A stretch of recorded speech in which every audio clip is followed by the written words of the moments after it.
Isang malungkot na umaga mga kapatid.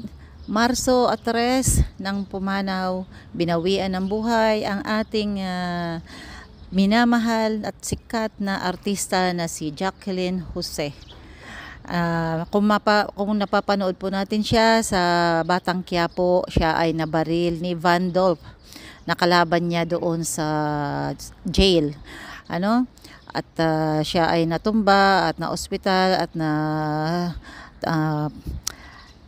sa ICU, kaya nakakawindang, nakakashock na parang kailan lang, yun nga, nakahimlay siya doon, yun pala ay talagang oras na.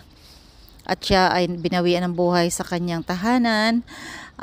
Wala siyang kasama, nag-day off ang kanyang katulong, kaya nung madulas siya siguro at nabagok ay tuluyan na siyang pumanaw dahil walang nagresponde sa kanya.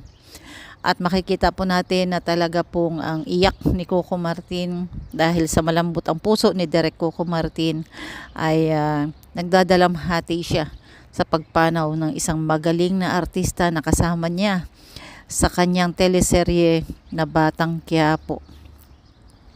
Kaya ipagdasal po natin at makiramay tayo sa isang sikat na artista.